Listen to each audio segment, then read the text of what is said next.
Testing, testing. 1, 2, test, test.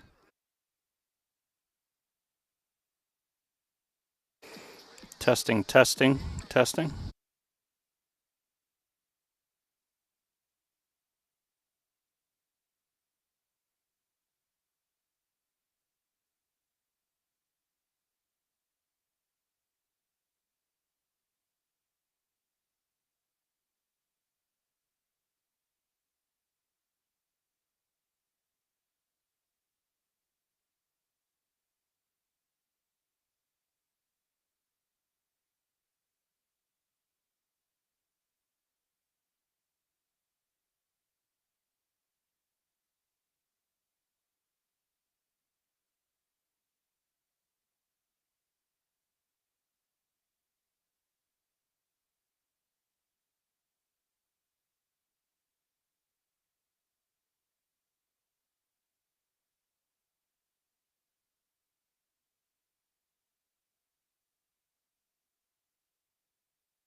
Testing.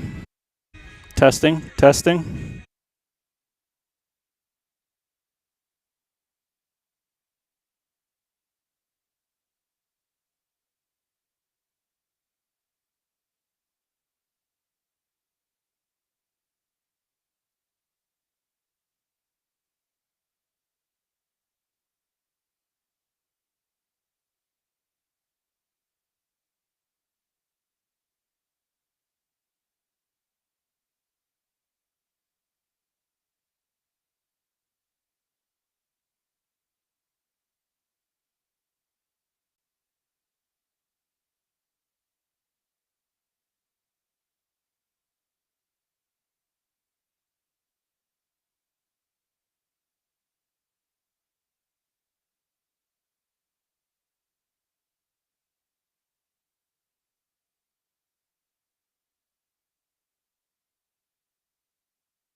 Testing. Testing.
We are.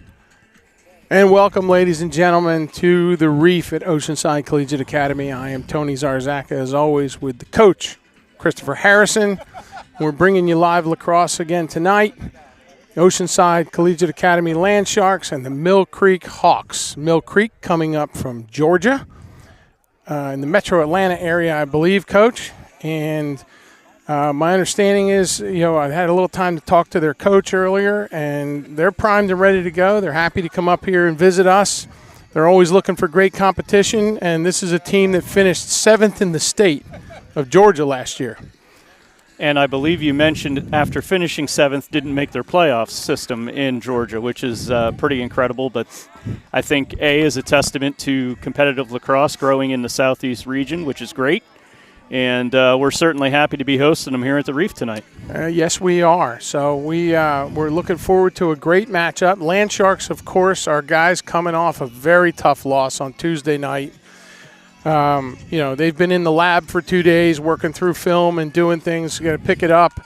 We're back-to-back. So, it was a 3-game week. So, you got to believe legs is a little bit of an issue. We've got a couple guys dinged and dented for this game. Thomas Huffines, I think, is a game-time decision. And I understand MJ's out tonight. Yeah, it's a long season, Tony, and we're going to have these, and that's why the beautiful thing is we finally have a bench here to hopefully pick up the slack for those that are in the infirmary. But hopefully Oceanside, I was thinking about the game that we played on Tuesday. Obviously, play all season and probably one of the hardest games we're going to play all season. I was reflecting on the score, 2-goal loss. I don't think the game. I think they're upset about how they lost that game. When you build a 4-goal lead on a team like that, you got to protect that like Fort Knox, and they let it trickle away. And I think that's the part that's really getting their goat at this point. I would agree. I think, talking to AJ, and certainly you've had, time with Gavin, and in the postmortem, it was pretty raw on Tuesday night when we got home, as I assume it was for you, I think there was a lot of wonder, like, how did that happen? And I know, for AJ's part, he goes, we watched the game back, and by the time the night was over, we were watching the game back on the couch, and, he saw some things that they would want to do differently tonight. And, I know he was supposed to talk to Tom, and, we've got Coach Tom Harris, who's been in this position before. This is a stacked schedule that we have this year, and these kids are going to have to bounce back. Now, one of the things I would bring light to when we talk about our bench, we played a lot of freshmen. Mm-hmm. So those kids, you got to believe they got their first varsity game against their very first varsity experience. And, of course, we don't have a JV program here, so they were thrown to the wolves just like our boys were 4 years ago. And, the jitters, they've never played against seniors before because they're coming out of age grouped. So you got to believe there were some wide-eyed freshmen. And you look at a guy like Ian Long, the moment wasn't too big for that kid. No, I think if we go back and listen to that broadcast, we mentioned his name several times. And I felt like for a freshman to be playing the X position like he was, what a calming influence. And, obviously I think he's going to be called on again tonight to bring the same influence, and looking forward to seeing it. I think when you go through an emotional game like that, a tough loss, I don't think there's anything better than getting back on the horse real quick here. And, 2 games in less than 48 hours here, I think it's a good thing. Obviously, the boys, I'm sure, after tomorrow afternoon are going to be tired and probably a little spent, but that's okay. I think having this 3-game opening week is a real good thing to get this season started off. Yeah, I think that we've got a big game coming in tomorrow. Coming from this team that we said finished 7th in the state of Georgia, and the troops from Lake Norman are going to wander in here tomorrow. My understanding is a lot of the Lake Norman boys play for the Carolina Miners, and we've played enough travel ball over the years with our loggerheads to know those Miners teams. Those boys live up to that Miner mentality of yesteryear. They are just a bunch of beef on that field. So tomorrow's game, I don't want to look past tonight, but tomorrow's game is definitely going to be another challenge for our boys. So, Tony, I know you spoke with the coaches from Mill Creek. What did they impart on you about tonight's game? I did. So you have Coach Tallman, and he is a tall man. That's exactly he is tall. He is a tall man. He's been 7 years here. Shout out to his wife, Michelle. I promised Michelle, if you're listening tonight, I understand she may not be because they have a daughter in club volleyball, a life that I know all you too know that, right? I know all too well. They've got a couple of kids. You know, I always ask every coach in my pregame interview, as you know, bird. That's a tougher question than you think. So because you're asking for one word. You think, oh, no problem. Yeah, right? Beckham's coach JJ kind of stumbled on that one for a second the other night. He came up with fast, and they were fast. They definitely were. And this gentleman, Coach Tallman, he said they're selfless. So I'm expecting a real team game. He said it's a really tight knit group. They really enjoy playing together. So I would guess it's similar to our group where they all play club together, and it's you look at our senior class, and they've been playing together since they were in 5th grade. And I think we're going to have a very good matchup tonight. I don't know that I think we're very evenly matched, and that was really from what AJ told me as well. Was he said, look, these boys can play, and so can we. Their boys walked in, and I would use a word respectful. They came in here very respectful, heads up, saying hi to people as they were walking in. I think you love to see that, when a visiting team does that. So obviously happy to have them here at the Reef. Yeah, we don't quite have the crowd that we had, the mob scene that we had here on Tuesday night for the Crosstown rivalry. But I'll tell you, Mill Creek has traveled well. They've got some parents here and that have made the trip up, and I see them in all their maroon blankets. And with that, we've shared the live stream link. So welcome to our broadcast with myself and Chris Harrison. We are a couple of hack dads. I always give the same disclaimer at the end of at the beginning. We try to be fair. Please don't expect Pat Summerall and John Madden. Yeah, this is not Pat Summerall and John Madden, but we that's an excellent point. But, we really try to be fair. We enjoy doing this. It's been the privilege of our lives thus far, to be able to chronicle our child's career. And we, like I said, we try and keep it fair. So we welcome you all in. Please like our page. Please feel free to comment. If you like what we're doing. If you don't, well, then maybe keep that part to yourself. Yeah, just be quiet about that. Yeah, just be quiet about that. But, I think you're going to be in for an entertaining evening. We've been told that we're halfway decent at this and fairly comical. So we're going to have some fun. We're going to have a little fun tonight. So welcome again to the Mill Creek crowd. As the players, we got about 4 minutes to face off. I know the captain's already met with the referees. Yeah, Tony, I want to sneak something in here quick. Please. I know we're going to be going to National Anthem quick. Feed the Sharks is a big part of our program, and we have Melissa Heineman, who does an amazing job just trying to organize it. Then you have the mountain to climb of actually feeding these sharks. Our meal for Tuesday's game was provided by the Baxes. They homemade smoked barbecue for 25 hours for that meal for the team, which was amazing. And the Weiss family also contributed to that whole spread for the boys on Tuesday, which was amazing. Tonight's game was brought to you by Melissa, Elizabeth, and Marina kind of serving things up. The team actually provided the meal tonight. We want to send a thank you out to San Miguel Mexican Grill and Bar here in Mount Pleasant. They provided us a healthy discount on tonight's meal for the boys, which I thought was amazing. Please go out, everybody in Mount Pleasant, support San Miguel. I'm a big client of theirs, so please go out there and support them. I think we're going to go to the anthem now. We are, so we're going to take a little break and salute the flag.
And we're back up and running. Welcome back to the Reef. That was our Star Spangled Banner. We appreciate that. Couple of quick housekeeping notes from our standpoint. We want to thank everybody at Oceanside Collegiate Academy.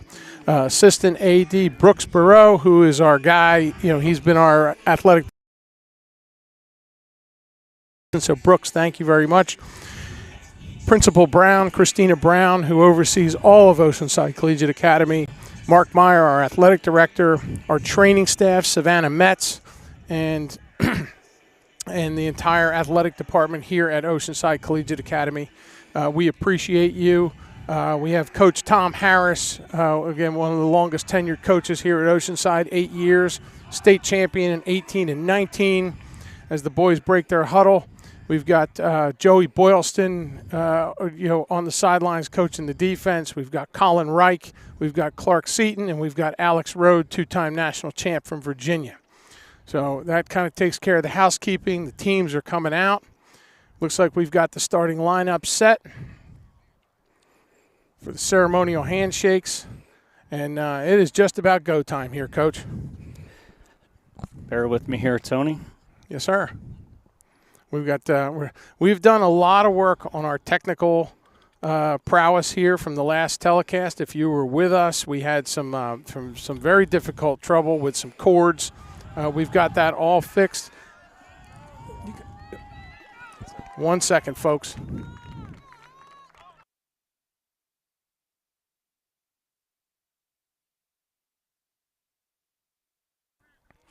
And we're back. Sorry about that. We're just working out a couple of the last little bumps and bruises in our telecast equipment, which Chris has done a fantastic job getting together.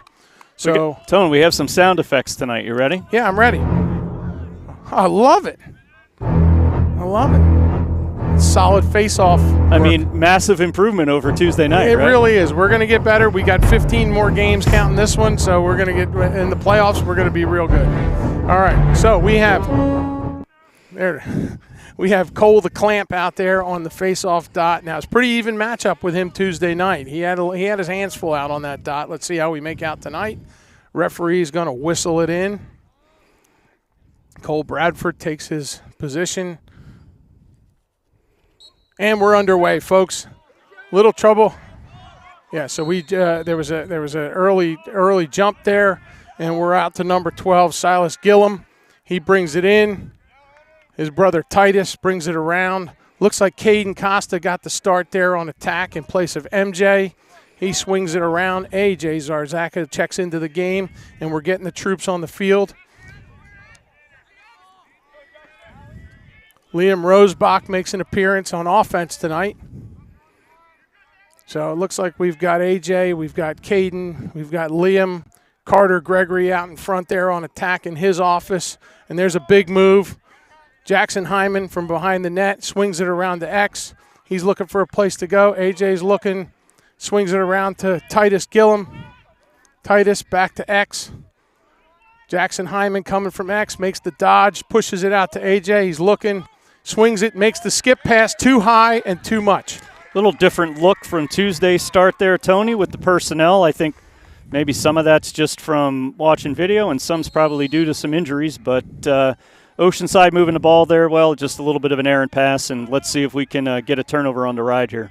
Yes, sir. So we've got the ride working. This 9.5-man ride, they call it. The players love doing this, and there it bears fruit, Coach, right out of the gate. So we've got Carter Gregory pushing into there's Titus Gillum makes it 1-0 Land Sharks. A big feed from Carter Gregory into Titus Gillum out in front. So the ride works. And the Land Sharks are up on the board first tonight at 10:28 into the first, with left in the first. And a similar feel to Tuesday night's game. Remember, the first few goals were kind of those opportunistic types coming off turnover, not really coming out of a settled offense. And we have the same start here tonight.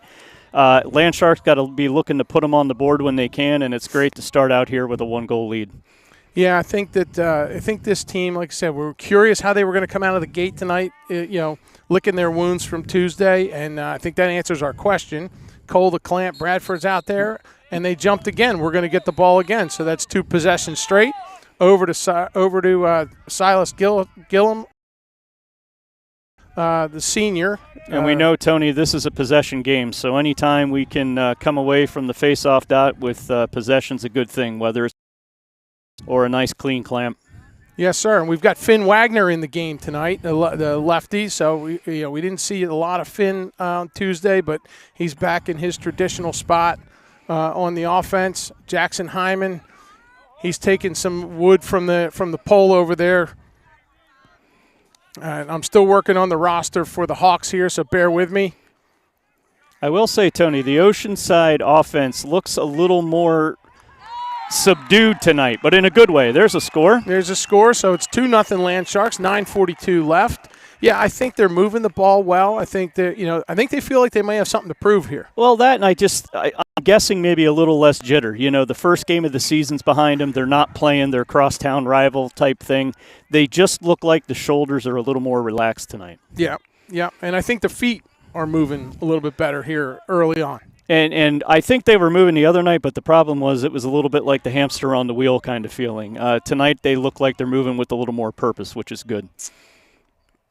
All right, and we're back underway. Whistled in, a clean face-off, and number 6, that is Raul Bennett. Great back check there by Peanut Seaton. So they're going to settle into their offense. This is the first time the Hawks have had an opportunity, so they swing it around.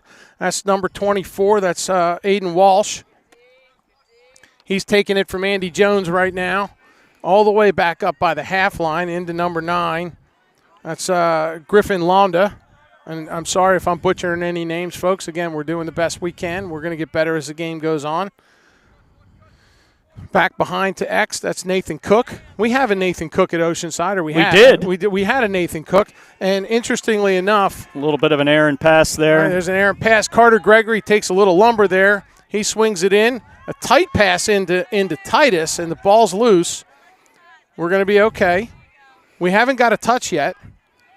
Oceanside. Okay, now he's in. Oceanside bringing out some offensive personnel. Yeah, so we've got Finn Wagner in the game. There's a ball that gets away, so we're going to recoil and go back to defensive personnel. So that's 2 messy passes already here in the first. Hopefully Oceanside's going to take some steps, clean those up. Yeah, this fella, number 9, he runs it in and hits pay dirt. A little bit of a bounce shot there. I always wonder why more guys don't shoot like that. As a goalie, I would think a bounce shot really gets you off guard, but 2-1 here with 8:25 left in the first.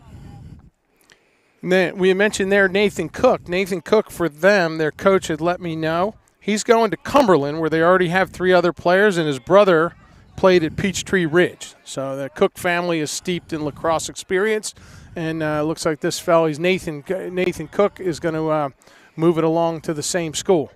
All right, back at the face-off dot. 2-1 Oceanside, 8:25 to go in the first. There's another, Cole gets banged up there again on the face-off. They roll it in, low pass to number 24, and they're going to settle in.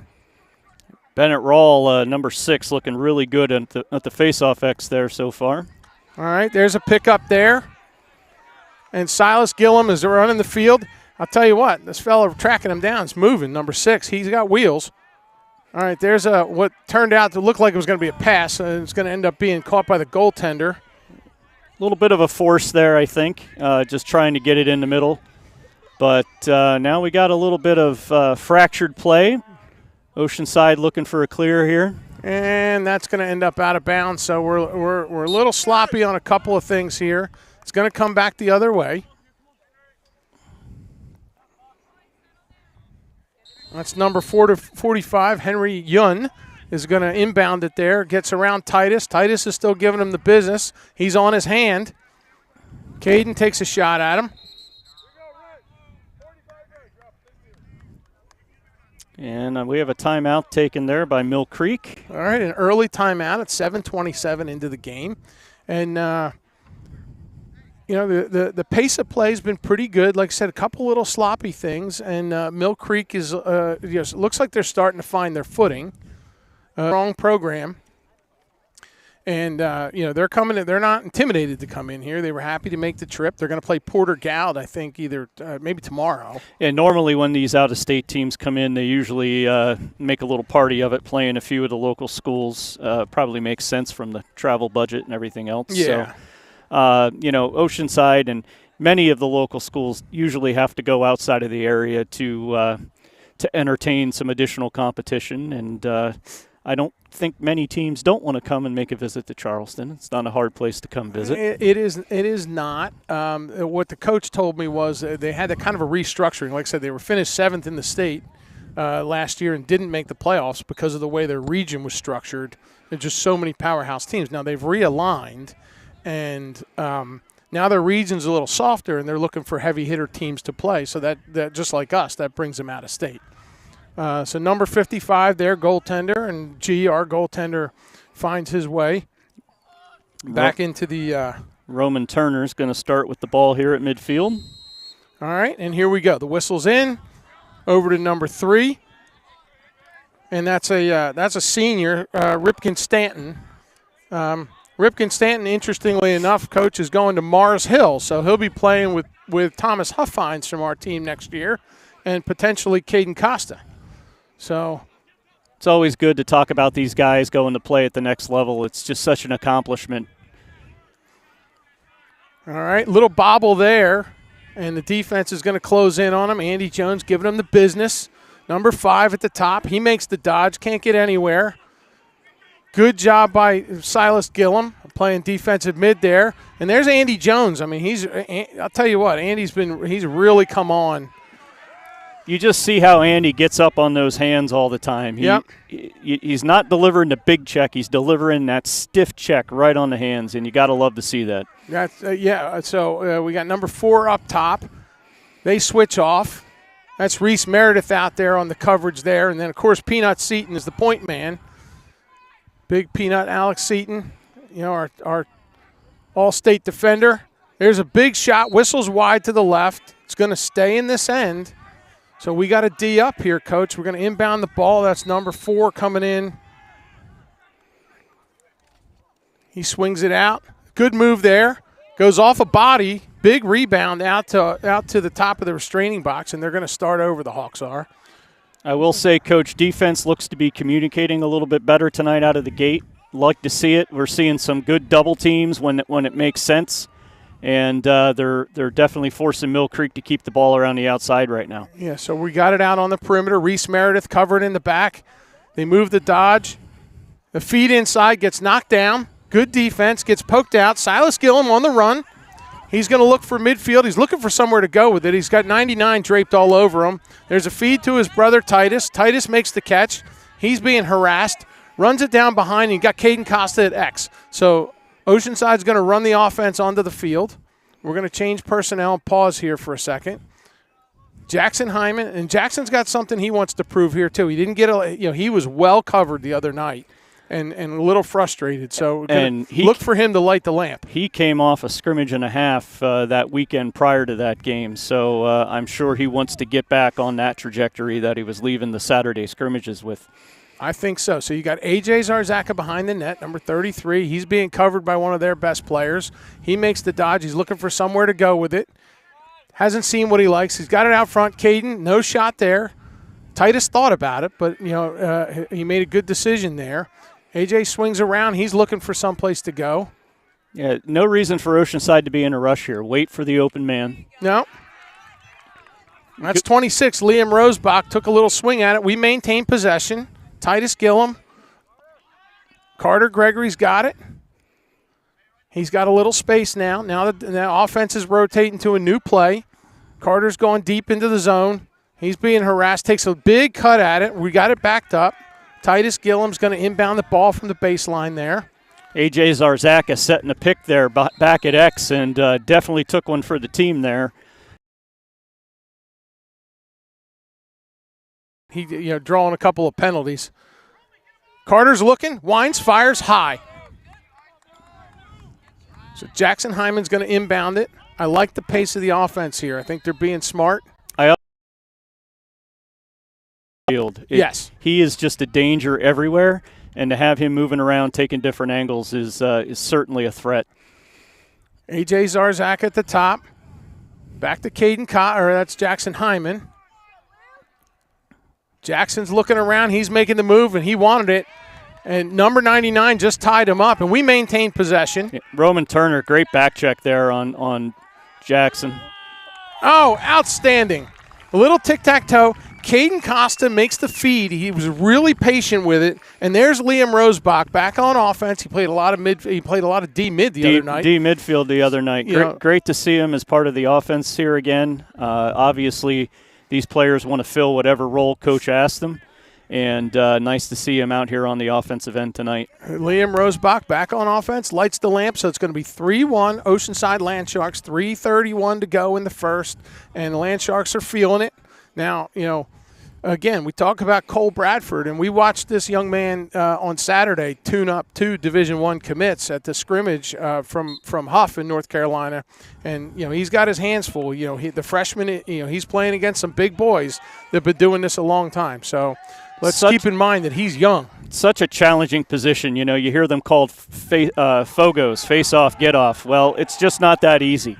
They train so hard. Incoming. Sorry, ladies and gentlemen, there's a ball coming right at us. Chris and I had to duck for a little bit of cover there.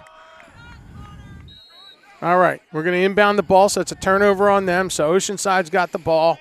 Titus Gillum feeling it out. He's at the perimeter of the restraining box, looking for a place to go. He feeds it around to Carter at X.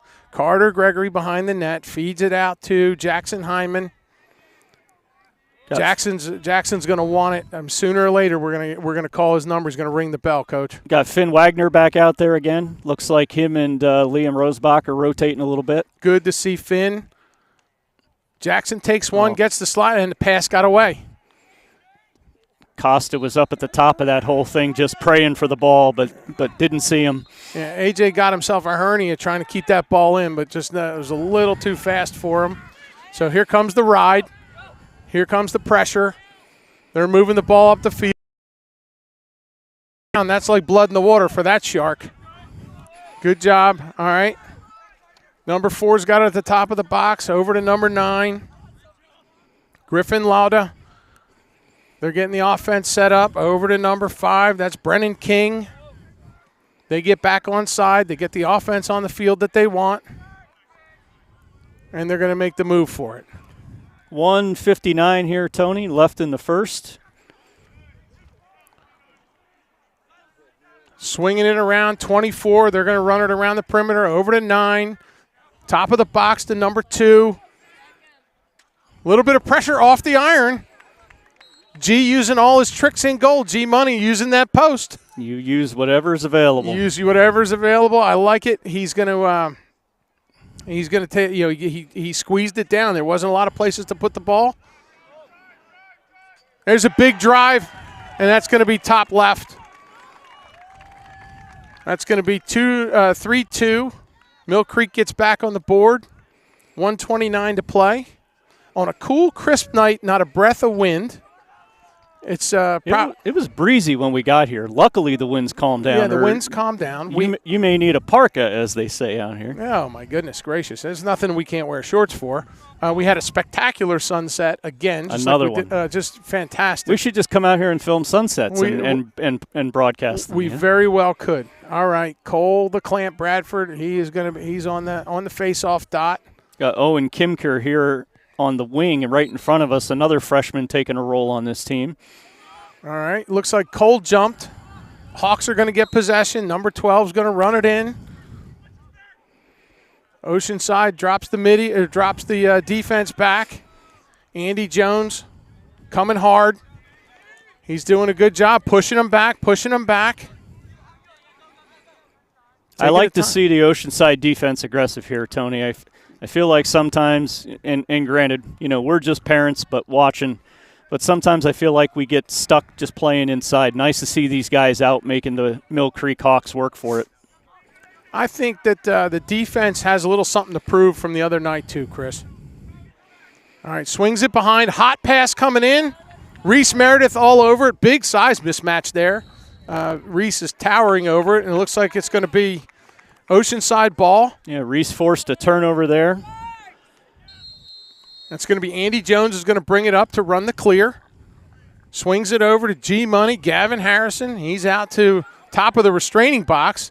Long pass, too high for Peanut. Too high for Peanut. It's going to be another turnover. That's the second errant clear we've had here tonight. Hopefully these boys will get back on the same page. I think as a goalie, sometimes a little bit of nerves. You're trying to get that ball cleared, and you just put too much under it. Yeah, Coach Tom Harris, I can see him on the sideline through here. He's got the arm crossed and one hand in his mouth. So he's not happy with that, but then we get the turnover. Well, luckily we had an aggressive ride there, and you force a turnover. So hopefully we can turn this into some points. AJ takes some hard wood, but he doesn't go down. You know, Gagoots goes after it there, feeds it inside. Caden Costa takes a stick to the helmet. No call. Number 17, Tanner Brannick there was definitely wanting to give it to AJ a little bit. He certainly did. I mean, he met him on the sideline with the inbound, and away we went. So, spirited first quarter, 3-2 Oceanside Land Sharks. We got a lot to feel good about, a couple things to clean up. You got to imagine in that huddle, Coach Tom Harrison, Colin Reich. I see Alex Rhodes talking to your boy over there, cleaning up a couple of things. I think the good thing is you didn't see any major errors out there. I think part of it, again, maybe a little bit of nerves and just coming off that tough loss the other night. A few passes that just got a little carried away coming out of the stick. But other than that, I thought Oceanside looked purposeful and had some command moving the offensive ball around, and the defense looked to be communicating well. I told you the other night when we were watching the game, I got a little nervous when the defensive guys were playing, and all of a sudden 3 of them were kind of looking around like they landed on another planet. So good to see the team looking and communicating well tonight. So less ball watching, you would say. Right. I feel like, at least so far, I mean, we're 12 minutes in, but tonight I feel like the defense knows where they're going, where the other night it felt a little bit like they were trying to figure that out. Yeah, I think that I would agree with that completely. A little sidebar. Coming into Oceanside right now is our girls basketball team with their police escort coming back from – they lost the lower state championship today. Tough one. Yeah, it was a tough one, but congratulations to the coaching staff and all the girls. This is the deepest run. I mean, Oceanside, we're known for winning a lot of stuff. Right? I mean, we hang a lot of banners. I always use the hashtag state titles live here. and whether you like it or not, that's a fact. The gym ceiling is crowded. Girls basketball has been a little late to the game there over the 8 years of our existence. And they made a deep run all the way to the lower state championship today. Lost it, came up on the wrong end, but we are incredibly proud of those girls and that staff. All right, we're back into live lacrosse. We flipped ends. Hawks have the ball. They're getting onside, getting the personnel right. We're doing the same. Defense is setting up. Going to implement whatever Tom Harris cooked up during the break there. Everybody's on sides. Silas Gillum comes into the game. Hawks are measuring. They're setting up their offense, calling plays. Over to 24, over on the side of the restraining box. He's got Andy Jones draped all over him. Andy says, nope, not this way. Feeds it over. Sawyer Arnold misses the check there. That's pretty rare for him. Sawyer's a really strong D-mid and, of course, a star on our football team. Ball's inbounded from the corner. That's Thomas Huffines. Great to see Thomas out there. Thomas has been nursing a knee and a foot injury since the preseason. Over at the box, makes the dodge. Great move by number 9. Feeds inside, and G, through traffic, managed to snare it. He got it in his cross, so I was almost going to say it hit him, but he snared it down. Yeah, he saw that coming, and he was hugging post. Now we just need to get it across the midfield line, right, which is over to Andy Jones. Andy's running the sideline in front of the Oceanside bench. He's got 99 draped all over him. Big tomahawk there. Andy, he's thinking pole goal. He had one the other night, and he is not afraid to run the field and shoot. Nice save there by Landon Holcomb. Those pole goals coming out of that stick, they can be hard for a goalie to see. Great save there. All right, 99 coming up the field. Players are measuring.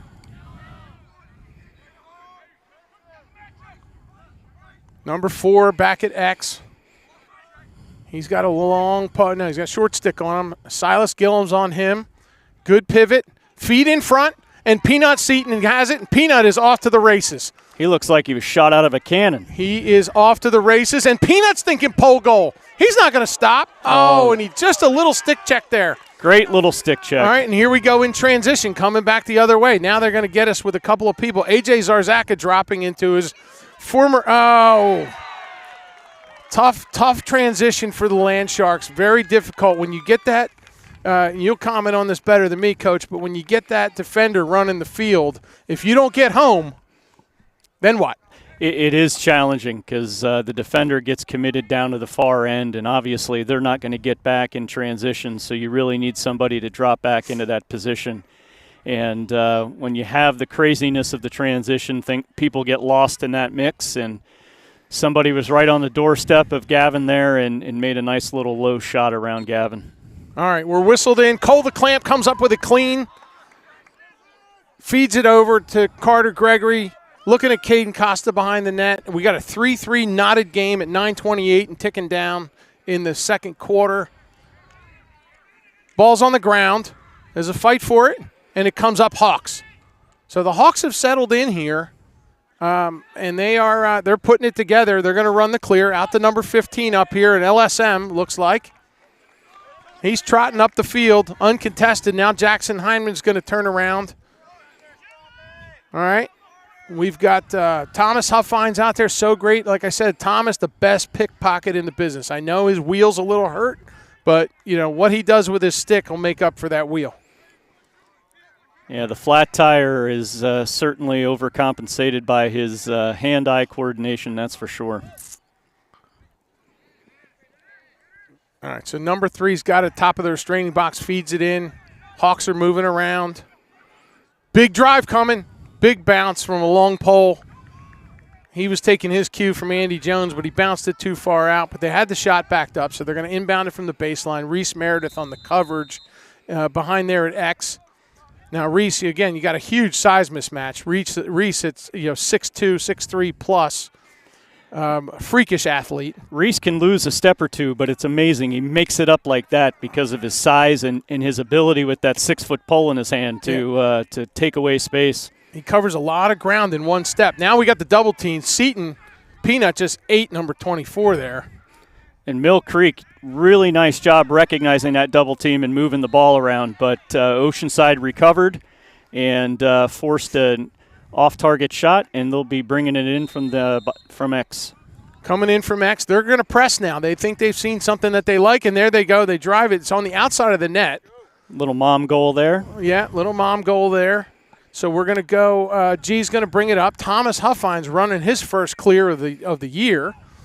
Up to Reese Meredith. Meredith out it, and now we got it looks like a timeout by Tom Harris. 7:41 left in the second. We're all knotted at 3 here at the Reef. So quick note, everybody's got their coach, right? So I always talk about you being the coach, because you've coached this game for so long, and we've both been involved with it for forever. And, of course, your daughter playing at Newberry. You said she's playing tonight, Delaney is? They're actually traveling tonight, playing up in Virginia tomorrow. Oh, so wow. They Wonderful. have a slumber party tonight, as they say. As they say. So I have my coach for broadcasting, my cousin Scott Cockerell, who is over on Lake Hartwell, is retired from 36 years of being a producer for TBS Sports. And he sends me all little messages about what I'm doing right and what I'm doing wrong. And this is a guy, him and my cousin Michelle, who's still working because she'll never stop. She might be listening somewhere tonight. She covers the NHL for Turner. So he sends me all sorts of little do's and don'ts, so that we don't sound like such hacks. So appreciate you, Scott. Thanks for listening in always and all your support, and love you, Michelle. We'll take any help we can get. Yeah, we will. If you were only here to help us with the gear. Knock on wood, we've been good so far. Let's hope this continues. All right, back to live lacrosse. Jackson Hyman over to AJ. The offense has been a little stagnant here for the last 10 minutes or so. We've had a couple of bobbles, and I think it's important that we get a good possession here, Coach. Yeah, we just haven't had much time to move the ball around. We've either been in transition or, like you said, a bobble or a drop. But there's a quick snipe. And there it is. Titus Gillum takes the feed, comes across the restraining line, and just lets one rip. It wasn't like a bullet shot, but it was an off-speed pitch. Well placed on the offside hand of the goalie. He would have had to come way around on that. And Titus was coming across the middle, so he had a little bit of a screen with the players in front of him, and it worked out to his advantage. So we're at 4-3 here, 7:18 in the second. All right, back to the face-off dot. And we've had some good face-off battles out there tonight. Yeah, I think that I have to get a year on that Fogo that they've got because, again, we've got a freshman out there. And what year is number 6? Bennett Rawl is a junior. He's a junior, so he's got a lot of experience playing for a great program.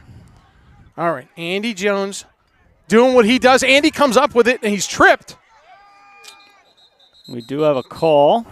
It's going to be a push with possession, I assume, right? Just going to be the turnover, so they're going to call that probably just a loose ball push. All right. Silas Gillum feeds it back. Reese Meredith over here. Coming back. G's going to have it. Okay, everybody, he's surveying the field.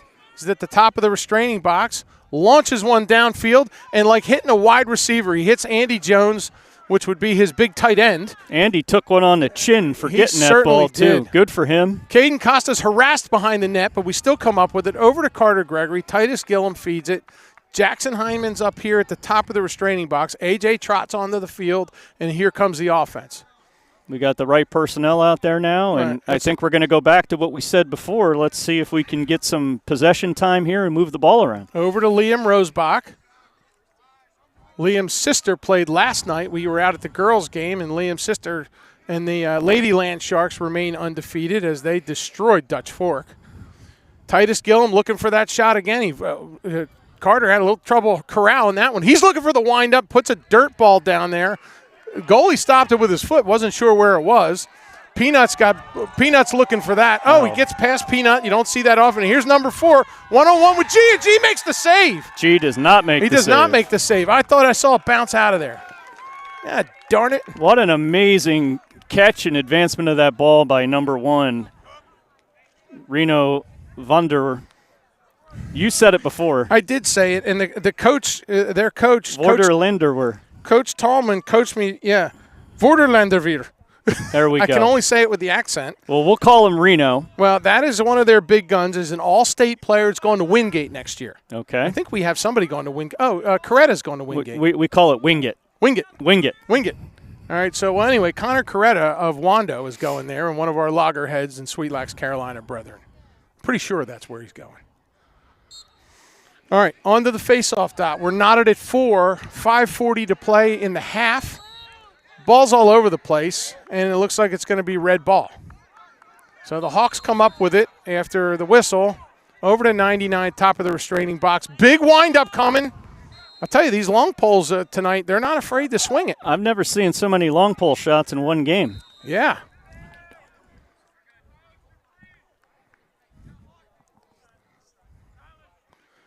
Ball's inbounded. Number 3. Over to the top of the restraining box. Going to look for the dodge. Runs by number 12. Number 4 out on the side. Reese Meredith on the coverage there. Silas has got him in his sights here. This time he stops him. Big feet inside. G makes a great save because you weren't paying attention. Always. Point-blank range, kind of like he did on Garrett Coombs the other night. Carter Gregory's got it on the side of the restraining box, feeds it back to Caden Costa at X. Caden's holding his own there in his starting role here on attack. Carter's going to hold it, let everybody get settled. AJ's in, Jackson Hyman's in, Finn Wagner's in. So it's good to see this line cooking. Let's see if we can get a goal out of this thing.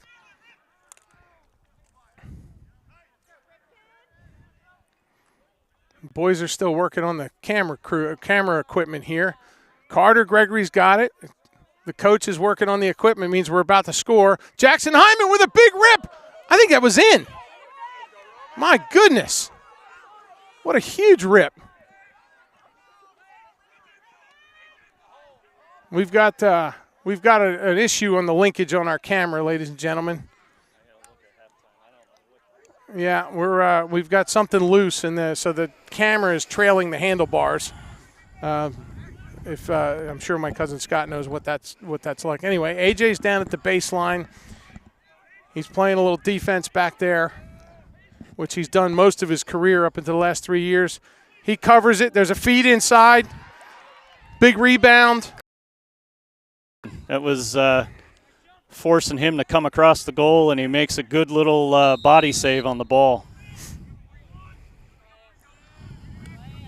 Jackson Hyman with some good defense there.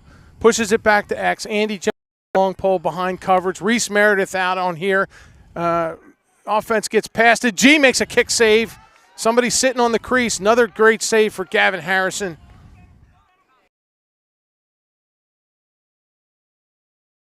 Mill Creek with a good little sequence there, applying the pressure. Gavin's looking for somewhere to go with it. Throws a dart into AJ.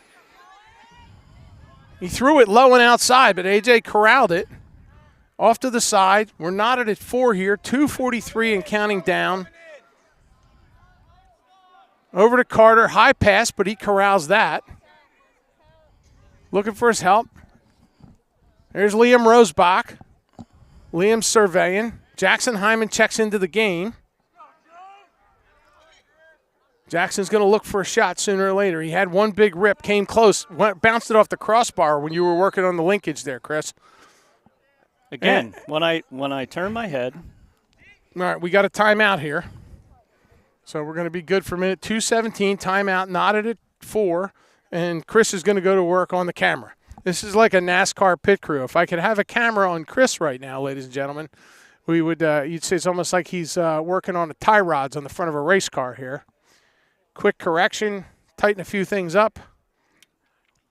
And our Land Sharks are, they look good defensively. Again, this is a great team coming in here from Georgia. So this is two evenly matched fighters bouncing around the ring. I'm sure the coaches are over there saying, look, everybody stay settled. It's anybody's game right now. 2:17 to the half. Who's going to have the momentum going into the half? That was something that we got a little bit of trouble with on Tuesday night. We had a lead, struggled to protect it, and we ended up with 3 unanswered goals before the half. So how do we feel about the linkage there? Are we good? I think we're good for 2 minutes and 17 seconds. All right. Everything's getting tightened up. All the lug nuts got to be tight going into the second half. Team's coming back out on the field. Again, a cool night. Players, I see guys, moving their legs up and down, trying to stay warm. Got a couple guys in sleeves. Yeah, there is. Huh.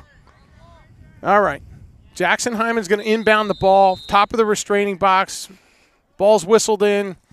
Carter Gregory off to the side, back up to Jackson Hyman, swings it wide to Liam Rosebach, top of the restraining box, over to AJ.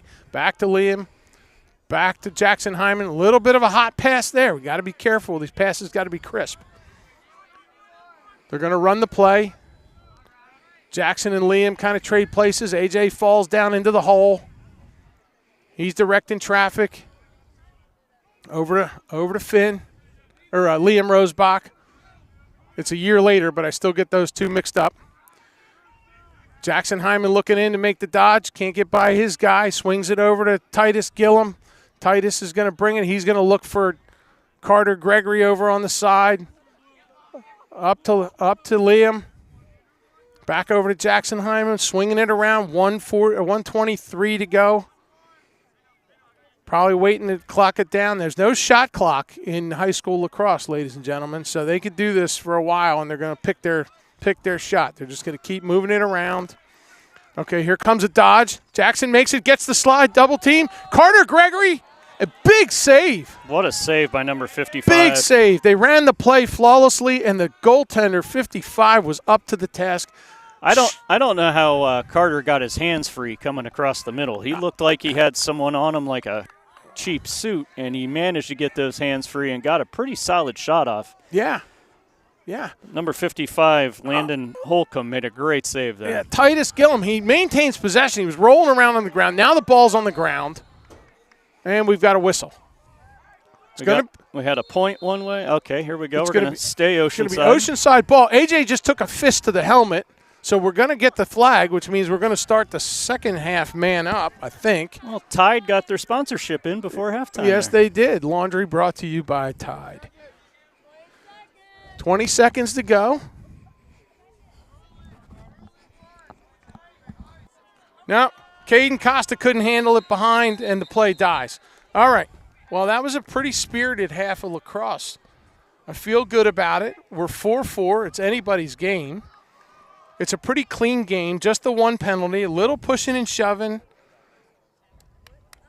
But beyond that, I feel really good with what we've seen here tonight, Chris. Yeah, solid first half, and both teams are going to get a drink here for halftime. I'm going to hop off and try and make some repairs here. All right, we're going to sign off for just a minute here. When we come back, we'll thank some sponsors, and then we'll have a little discussion about the first half. We got to lock down some equipment here, ladies and gentlemen. Thanks for listening in. Stay with us, and we'll be back shortly in about 10 minutes.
So welcome in, everyone. Tony and I are back here as we're finishing up halftime, a minute 30 left.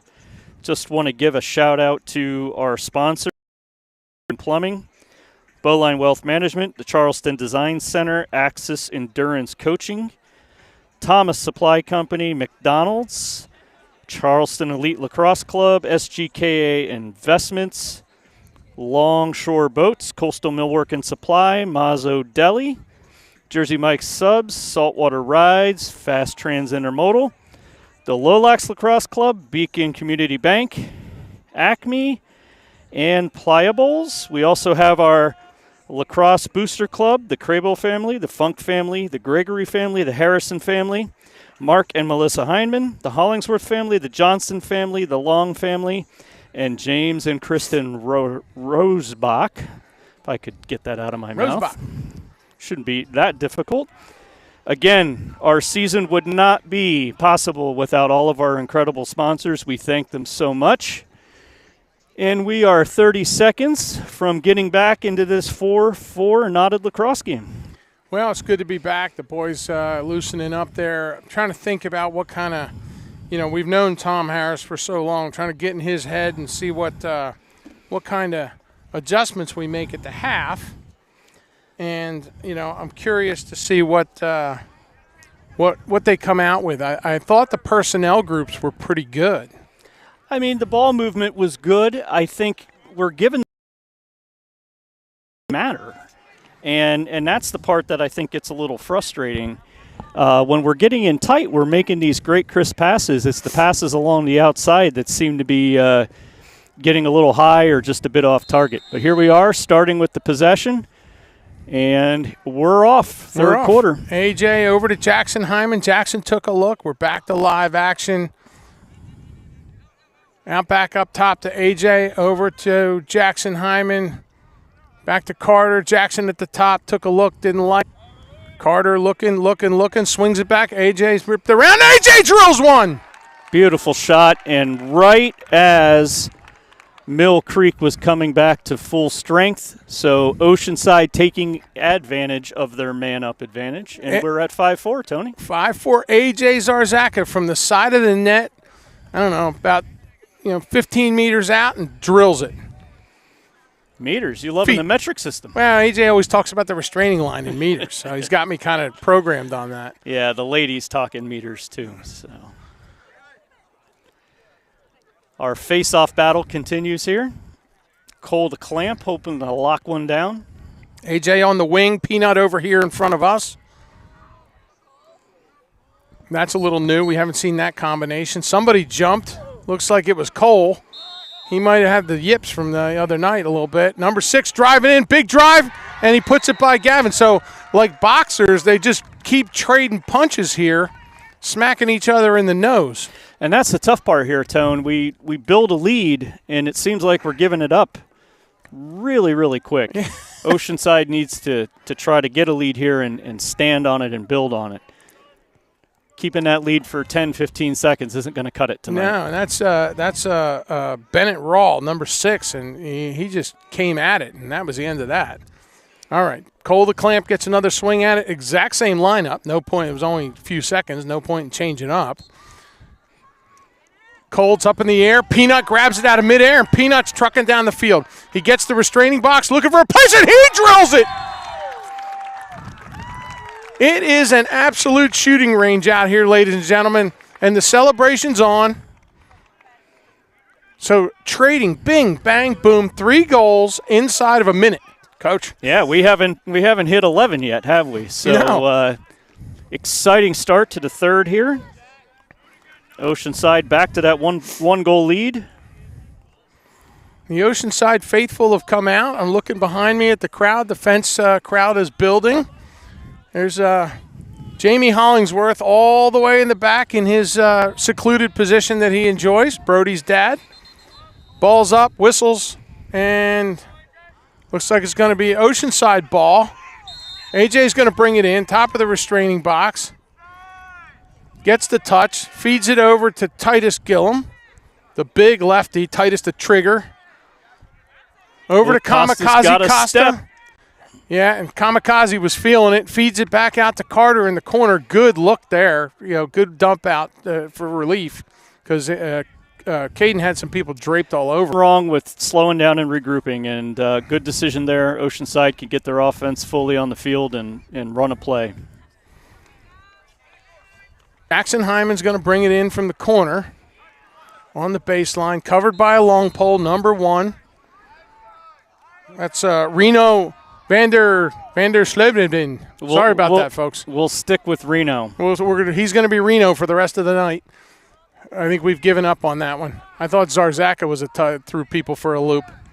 All right, we've got looks like Jackson Hyman's going to feed it up to Titus. Caden Costa at the top. Will Caden make the dodge and do no Kamikaze tonight. He's incredibly disciplined through 2 games this year. Titus, good pick by Caden. I thought we were going to see a little 2-man game there. Yeah, but could have the been. Ball along. Carter, you got to watch out. Carter got his pocket picked. So they're driving up the field. Titus gives him a lot of go at the sideline. Player still running up, hands him off to Reese Meredith. One hopper in behind to X. Going to make the move there. Peanut's not having that. Andy Jones stops his guy. And you got Liam Rosebach out there at D-mid. Mill Creek's working on getting their offensive package on the field. AJ's still on the field. He's following his guy. They're going to run up and out. A little bit of change of players. Mill Creek's coming in. Number 9 coming. Hobbling around, 2-on-1. Tough to get. Bodies inside. Silas puts a body into somebody. Peanut Seaton comes out of the crowd with it. No idea how he picked that up, Tony. Well, he's Peanut Seaton, Coach. And an errant pass and can't be wrangled. Oh, it gets one-hopped. Dribbling like a basketball. 99 dribbles it twice. Finally cradles it in his cross. Heads to the corner. Looking for relief. Up to number 3 at the top of the restraining box. And everybody's going to reset, take a breath, and get ready for the next thicket.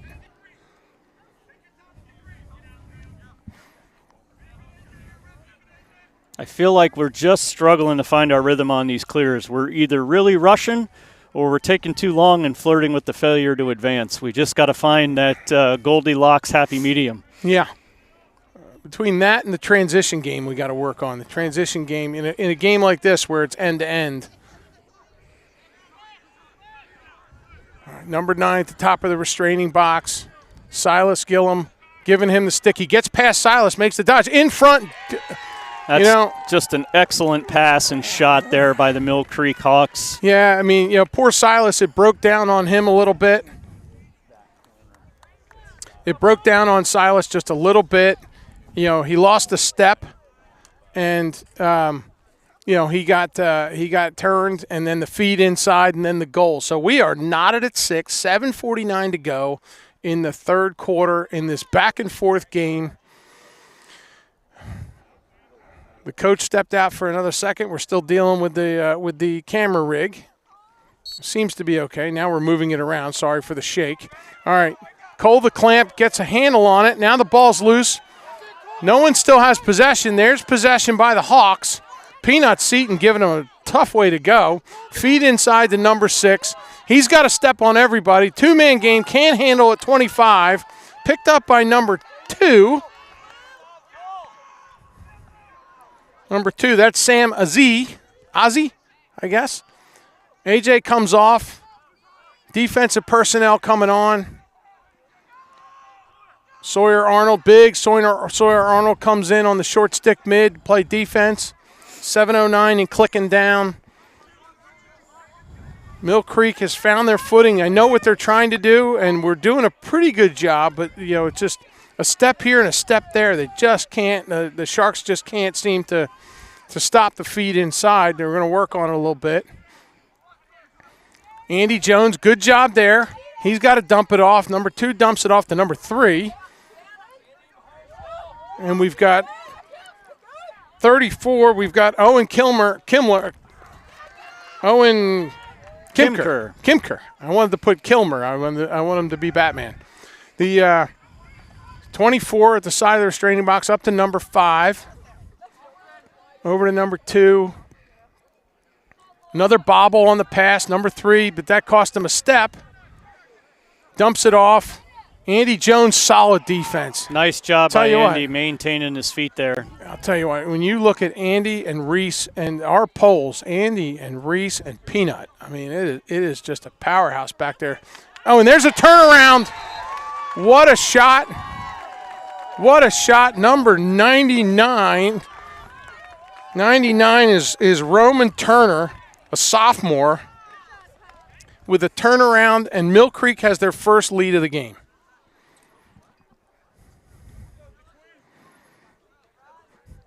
Back to the face-off dot.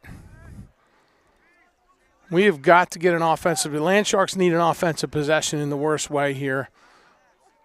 Land Sharks are getting personnel on the field, a little undecided. So Reese Meredith is going to come up here and play the wing. Reese is going to come up and play the wing. And Cole Bradford's off the face-off dot. He's on the wing. And Peanut Seaton's taking the face-off. So, we think we got something there, okay? And that's generally what we go to when we're struggling on the dot. Peanut comes in and just gets him to cough up the ball. But still, nonetheless, the Hawks come away with it. And there's an over and back. Oh, there was a timeout call. Well taken timeout by the Mill Creek coaches there. Their ball carrier was being hounded and was running out of space to go, and saved by the whistle.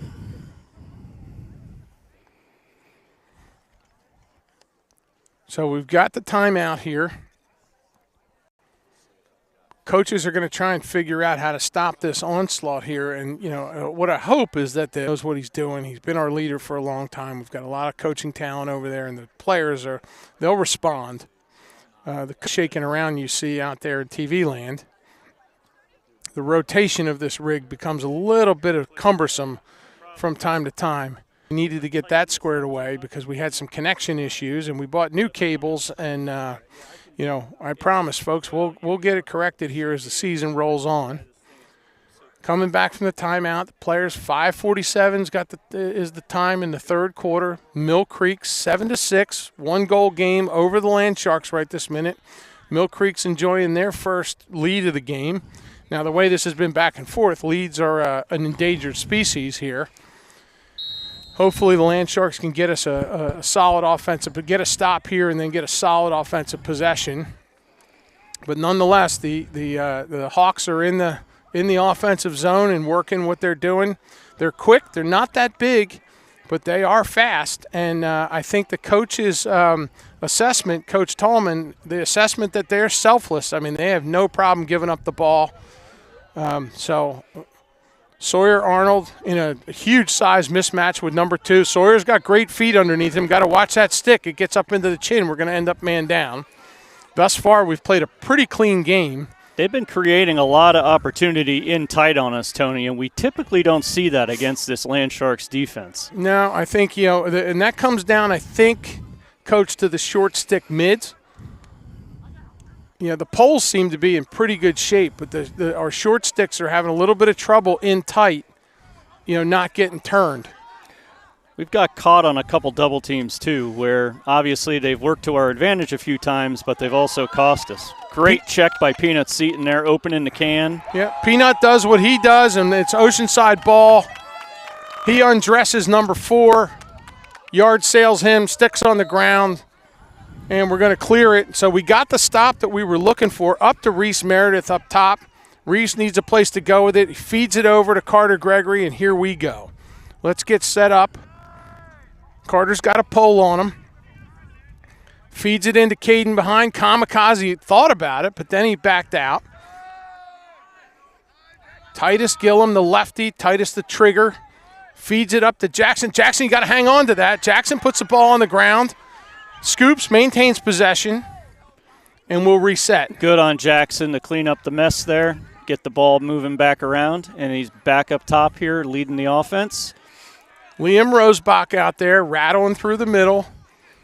Got to watch the off-ball movement. We're a little bit still, I think. Yeah, we were saying early on, Tony, we like the feet movement, and now it looks to have slowed down a bit. Jackson Hyman makes the dodge. He gets past his guy. He's looking for it. Feeds it back to Titus behind the net. He got the slide. Beat his man.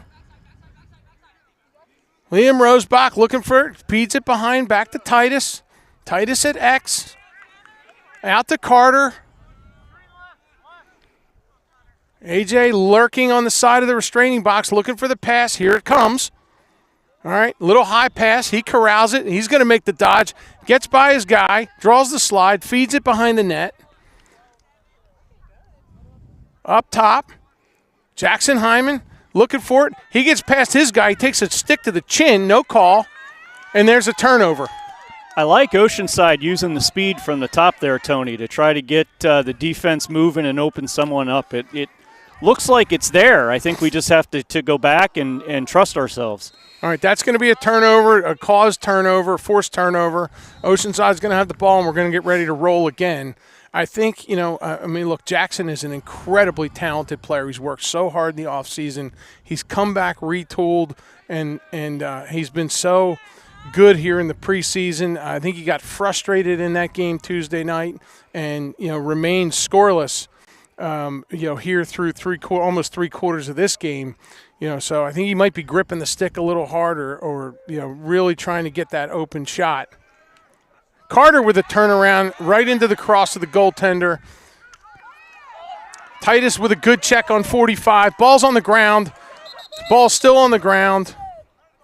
It's going to be red ball. Gotta love this aggressive ride, Tony. I've always wished we were more aggressive on the ride, and we're really seeing it here tonight. Agreed. Liam Rosebach does a drive-by. Oh, and what a pick!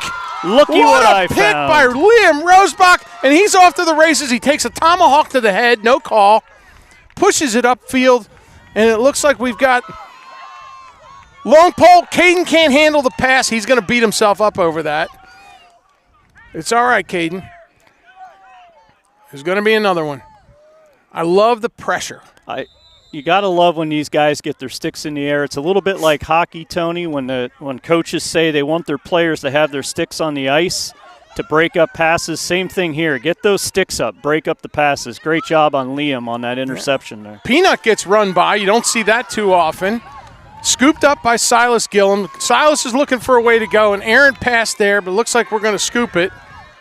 Maybe not. We're getting into Ball's on the ground. Bit of a track meet here now, Tony, and I don't think that's great for us long term here. It is not great for Oceanside. There's a mouthpiece came flying out. Ball's flying around. It's in the offensive zone. This is the transition game. We've got to stay tight here.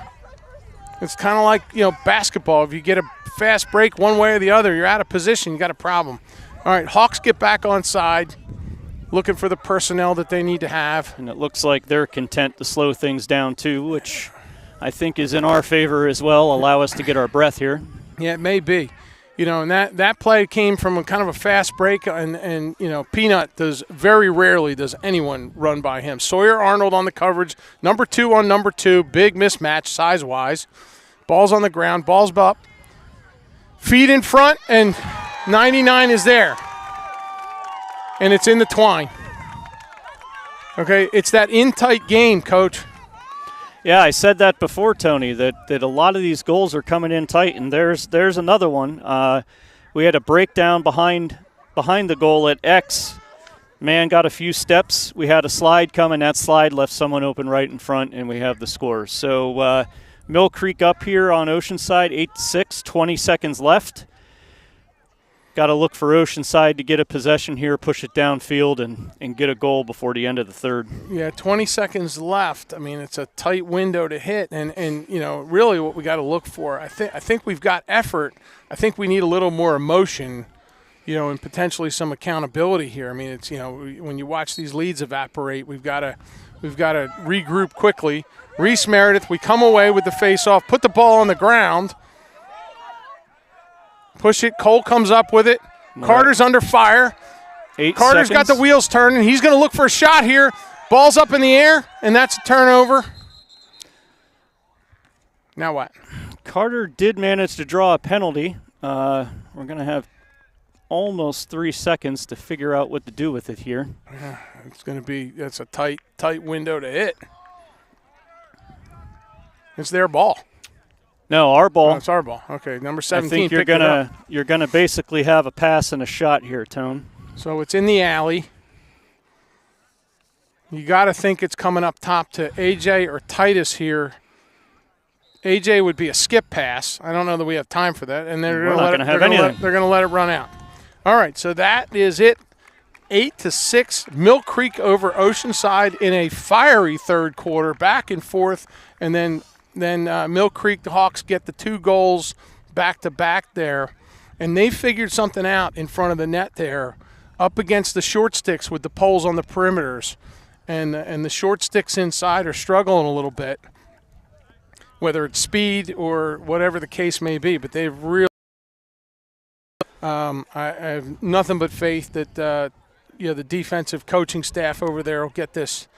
I think they know what they're doing. They just have to get the boys just got to step up and stop it now. Yeah, Tony, what I'm seeing is it looks like they're creating some distance back at X, and that distance is causing our defense to slide to compensate for that. And when that slide comes, somebody in that middle is kind of sitting wide open. So Oceanside, I think, needs to make sure whoever's back there at X is covering their man and not letting them get that extra step.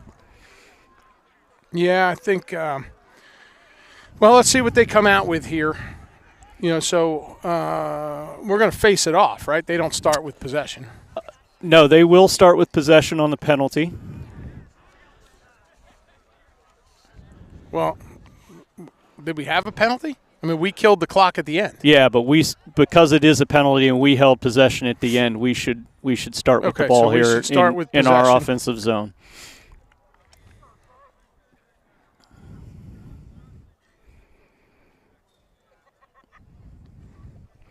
So Oceanside here with 12 minutes to close this gap, and we're off. We're off. We changed ends. Everybody's in play. Titus Gillum around.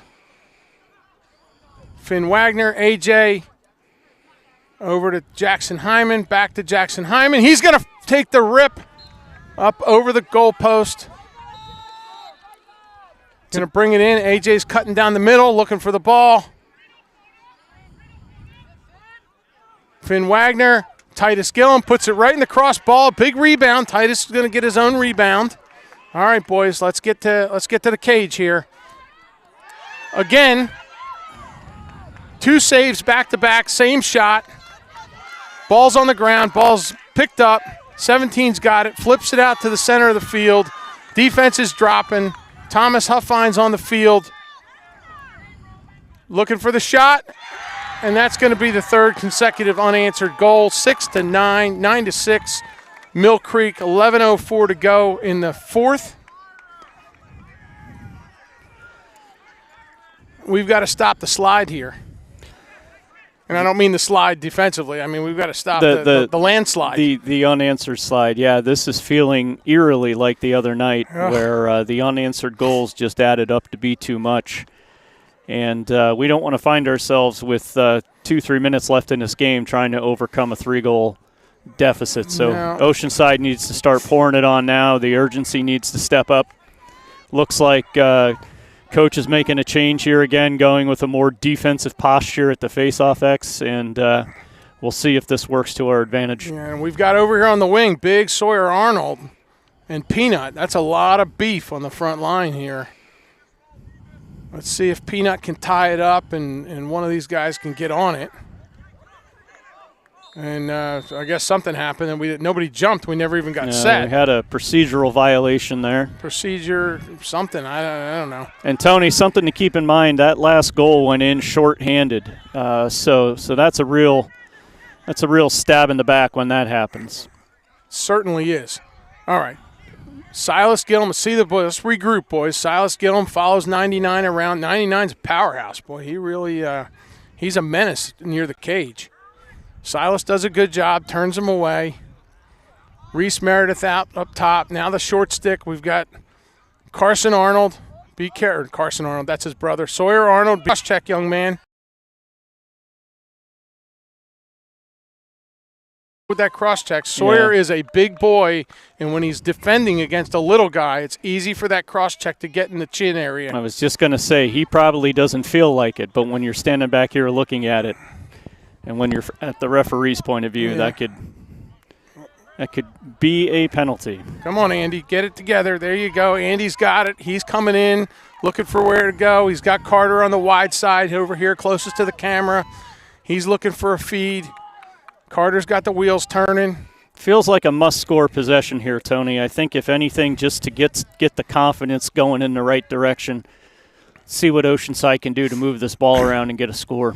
Yeah, the Hawks have clearly made a good adjustment at halftime.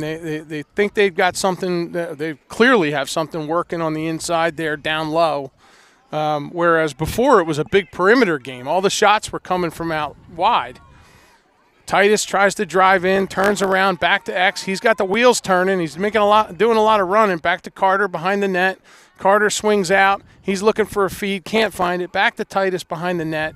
He's got AJ out wide, and he turns around and buries it. What a move. He put his foot in the ground. I don't know how he did that with his body, but turns around. Now, he is left-handed, so, I mean, obviously it was a left-handed shot. So that brings us 7-9, 9-11 left. And you were prophetic there, Coach. I mean, must-score possession. I got to say, Tony, I mean, we got 9-11 left here in the fourth, but I think that's probably the biggest goal of the game right now, because hopefully that's going to start to turn the tide here, get the momentum flowing in Oceanside's direction. Yeah, and you would think on the sideline, saying, okay, just do that. I mean, if it was only that easy. Right. All right, so we've got Silas out here on the wing, Cole the clamp on the dot, Peanut on the other wing. So we're back to our normal face-off strategy here. Come on, Cole. There you go. Cole wins it back, snaps it like a center in football back. He's laying on the ball. He gets pushed, and that's going to be Oceanside ball. So mission accomplished. We get the possession. Silas puts the ball on the ground right away. There's a penalty of some sort, and it's on us. Nope, that's on Mill Creek. Okay, good. I'm not quite sure what That's he twice saw. I got that wrong. And I don't know what I'm missing on the penalty thing here, but, you know, they had possession and they didn't blow it dead. So that's what led me to think that it was an Oceanside infraction. But we'll take it one way or the other. So we're going to be man up here, and it couldn't come at a better time. Oceanside's got to build on that last goal, and I think we're 1 for 1 with the man-up advantage tonight. So Carter Gregory inbounds it over to AJ. They're going to swing it. Over to Jackson Hyman, back to Titus the trigger behind the net. Pushes it out to Finn Wagner. Makes the skip pass to AJ. He skipped over. Big drive by Jackson, and the rebound falls right in the lap of the goaltender. Great ball movement there by Oceanside, even though it didn't turn into a goal. Excellent ball movement. All right, we've got 1-2, and there's a timeout by their coach, which their number one here, the defender, was in peril because he had 3 land sharks bearing down on him. So 8:28 to go, 9-7. We're down by 2. Timely timeout there. No reason to panic, right? I mean, we're not nearly in panic time. Absolutely not. Chris is going to run over and do a little more maintenance on the camera rig. This is the part to panic about, this camera rig. It's an interesting contraption that we've got here. We want to thank the Black and Blue Football Booster Club because they rent this to us for, basically peanuts for the season. We started using it last year, and Chris and I have a ball doing this. The only anguish we have comes with if you could see how many clamps and dials there are on this camera rig, on this giant tripod that we use. They call it the high pod. There's linkage that runs the camera up and down for vertical movement, and then there's handlebars that turn it side to side. It just shouldn't be that difficult. It shouldn't, but it is a geometrical challenge. It's probably just me. Okay. Here we go. So everybody's trotting back on. Big number 99 from their squad is going to take the ball. That's Roman Turner. Roman's got his wheels turning, so you got him and Peanut, and that's a pretty heavyweight matchup, as it's proved to be. He gets the touch. Peanut's stalking him. He feeds it out to number 9. That's going to be Griffin Landau. Griffin. I just heard someone yell Griff. We'll call him that. So we'll go Griff, right? We'll go Griff. There's a shot. It's wide. G saw it the whole way. No threat there. They had the goal backed up. Nathan Cook bringing it in back. Not Oceanside's Nathan Cook. All right. Reese Meredith gets, he's got things under control there. Pushes them to the perimeter. Andy Jones is going to come out on 24. He dishes it off as quick as he can. CJ's got that covered. Andy's going to do his job. Like I said, the poles on the perimeter are doing all right. There's a big wind fire and a goal. And Tony, I think just too much space there. I think we're giving their men up top a little too much respect. You give them 2 or 3 steps of open space, and 9 times out of 10 they're going to be whipping at a goal, and you're totally relying on your goalie at that point. I think that's one. Gavin went back. He saw it. He had a pretty good angle on it, and it just snuck by him. Yeah, and it's interesting because we're not in the coaches' huddle over there, and again they know that, they certainly know what they're doing over there. But we talked about how they were struggling down low, so maybe we packed it in a little too tight and left them a little too much room up top. So clearly these boys, these Hawks can shoot.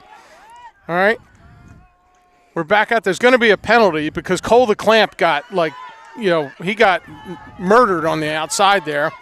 There's the touch. And we're going to be man up again. So once again, it's 7:19. We're not at panic time, and we're going to be man up. We may not be. We had a second flag come out. I'm not sure what it is in relation to. Well, there's nobody from Oceanside trotting to the sideline, if that's any consolation. And Coach Tallman over there, who I've just met him tonight, but is a perfect gentleman. His body language is saying that he's not quite certain that he agrees with the call. So I saw what's this? This is a technical or?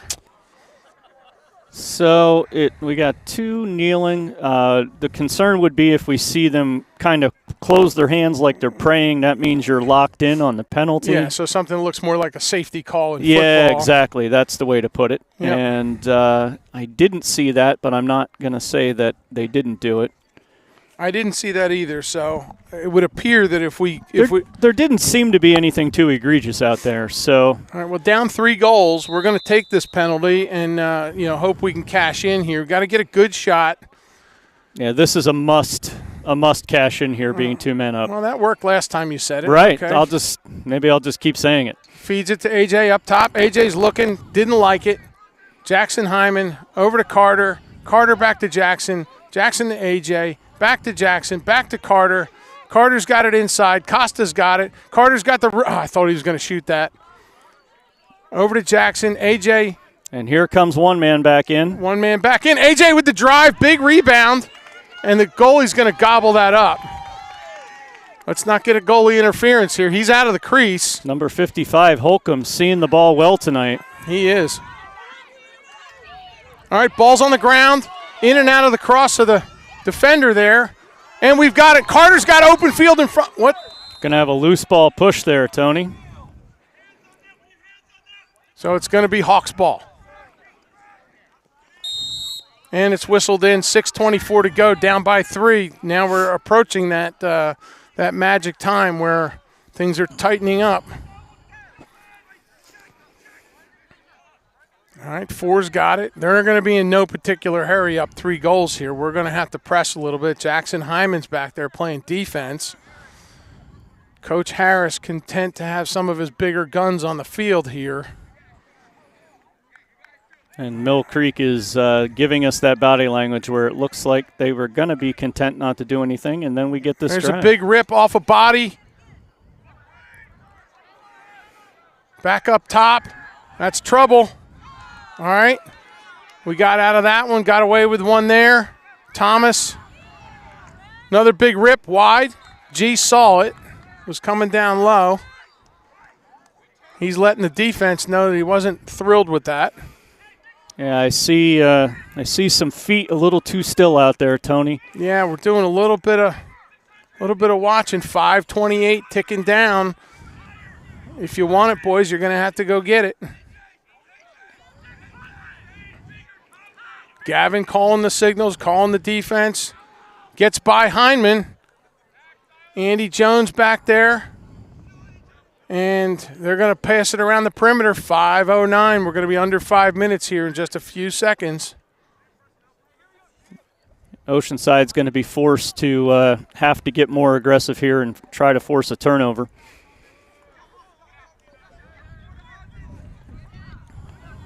All right, over to number 2. There's a bobble. Couldn't come up with it. Silas couldn't get it. Silas gets turned. And they're just playing keep away. 4:40. We're going to need the ball. Got to press. I hear the coaches yelling, we got to press. And we're now getting long into this defensive series here, and we're going to have guys running out of gas out there. Got to press and get this turnover. Got to get the turnover. And look, they're playing a pretty good game of catch out here along the perimeter. Gavin's got to hang in there. Peanut Seaton on the pressure there. Reese Meredith over here, and they're just that quick. They just burned a minute. They just burned a minute. The 4 minutes we're coming down to. It felt like it was just 5:09, doesn't it? Yeah, it's tick, tick, tick. There's one over the top. Gavin's on it. It looks like it's going to stay down here.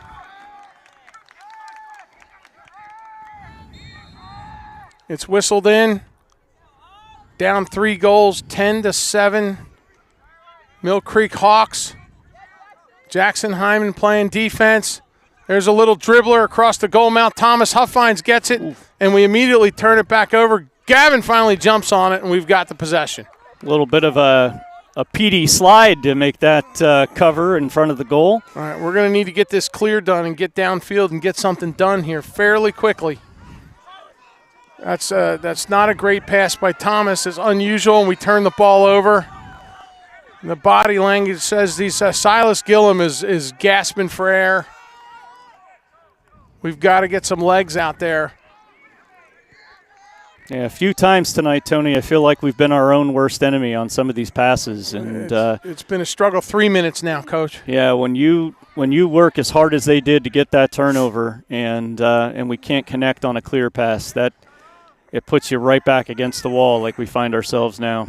And we are just struggling to get this possession, get a turnover here.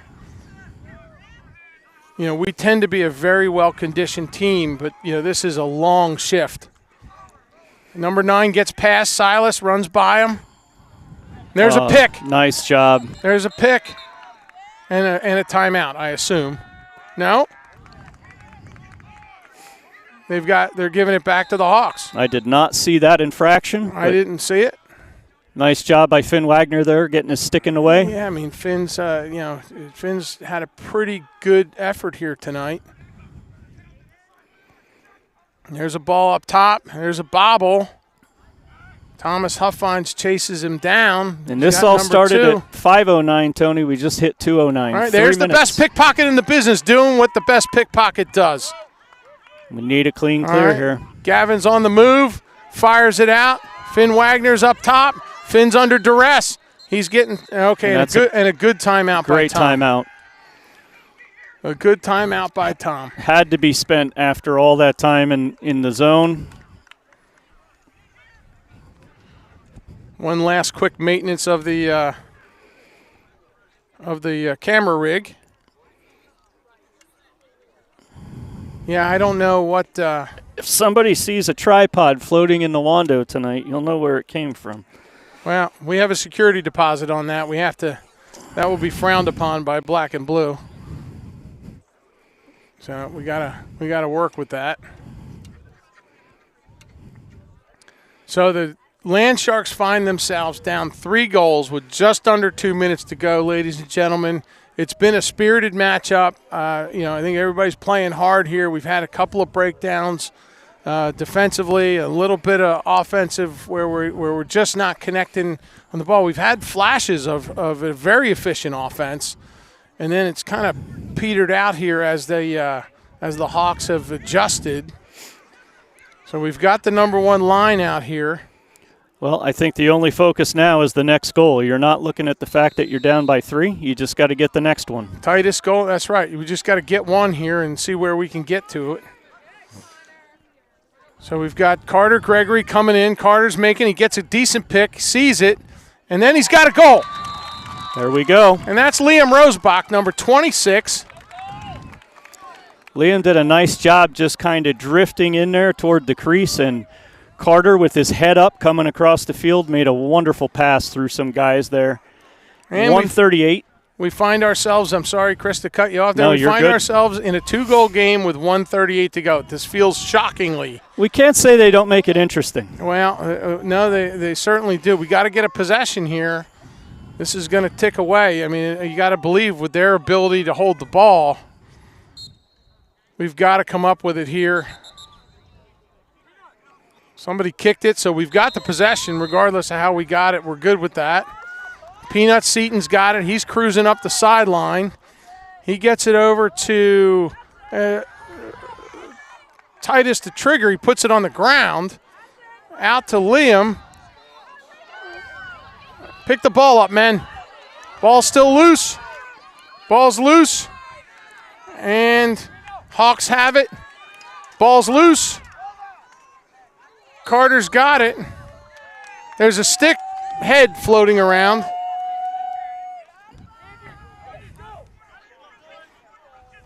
.106 to play. That was a lot of action. There's a broken stick on the field. Referees are going to tend to that. Chucks it at us.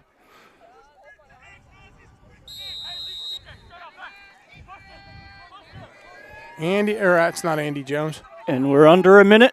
CJ's got it. He's chasing it around. These little guys down here, they could run around the net for a minute for sure. We're going to need to come up with something. 50 seconds, you're going to have to pressure. Carson Arnold says, all right. So I guess they left the box. Was that it? Looks that way. All right, we got to get downfield. Come on, Gavin. Move it. There we go. He punched the ball.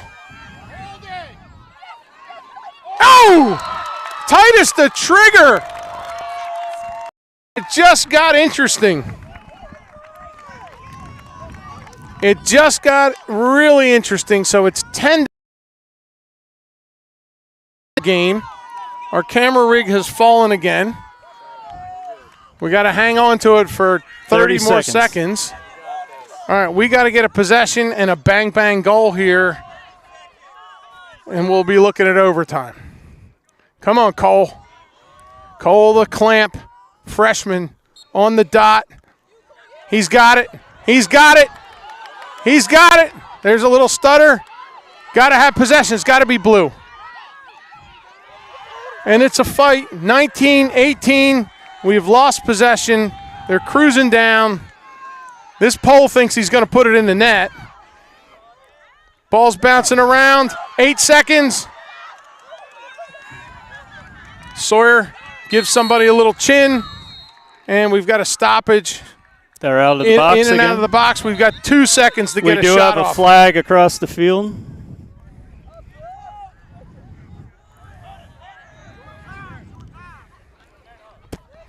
Well, there's short time and there's really short time.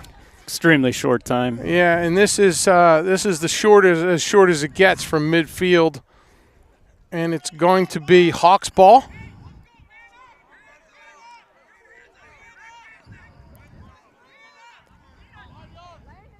Oh, so they're man up. So they called Sawyer on that. Yeah, it got a little chippy over here on this near sideline. Well, it just wouldn't be an Oceanside game if Sawyer didn't land in the box. He's such a big, strong fella. Well, and he's playing for the turnover there. Nobody can blame him for that. No, it is what it is. And your Oceanside Land Sharks have fallen 10-9.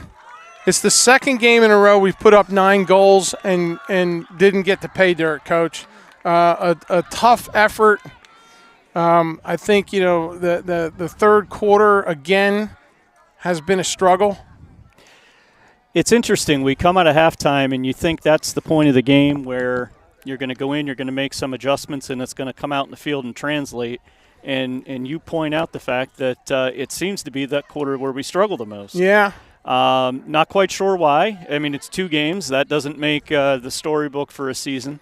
I will say you have to love how Oceanside, being down 3 goals with 2 minutes and some odd seconds left, they could have just started dogging it out there and not care, and they certainly tried to pour it on at the end. Yeah.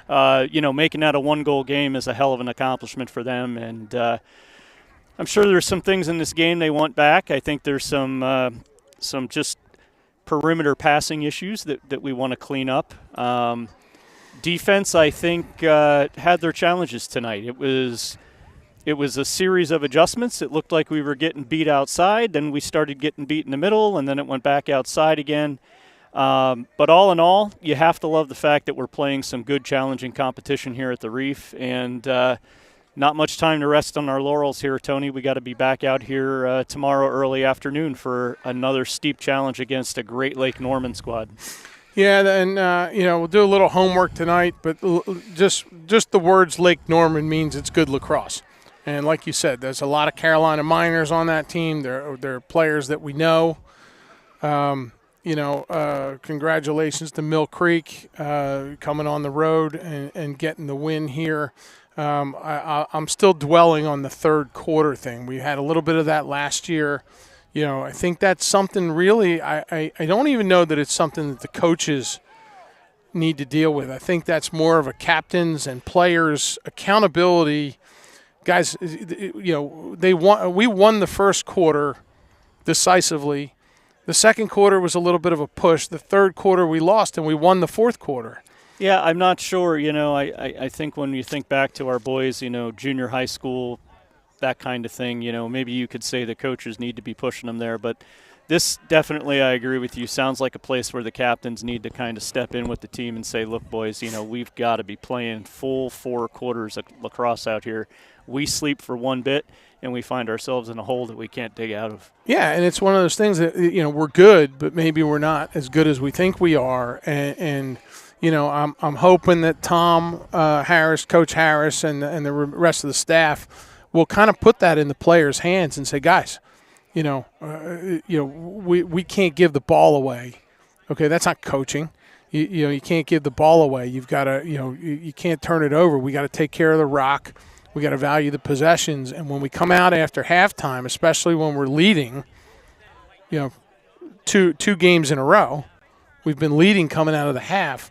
We've got to value that and protect it. And I think that's, again, I think that's kind of a players, captains, seniors, leadership, accountability discussion amongst the players. I think one of the best things a coach can do is to empower their captains, to empower their older players, to have those conversations and to have that leadership ability among the older players. And hopefully tonight these boys will chat it out a little bit. But like we said, not much time to really rest and reflect as we're back out here tomorrow. Well, and that's a blessing too, because there's not a lot of time to wallow in this. Let's get out.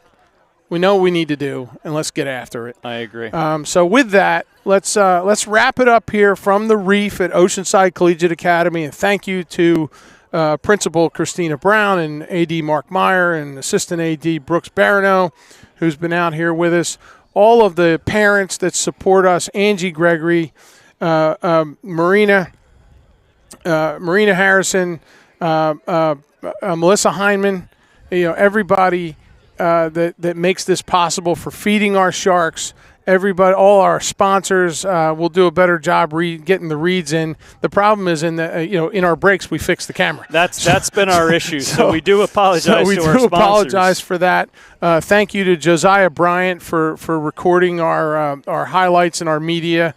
And everybody involved in the program. We're back out here in much less than 24 hours. Yeah, we'll be out here in about 14 hours. About 14 hours, we'll be setting it all up again, and we'll get a chance to right the ship and get that first win on the board. So for my partner, Chris Harrison, and everybody here at Oceanside Lacrosse. And thanks to the Oceanside Sports Network. Dion was here tonight. We're signing off. Have a great evening, and we'll see you tomorrow. Good night.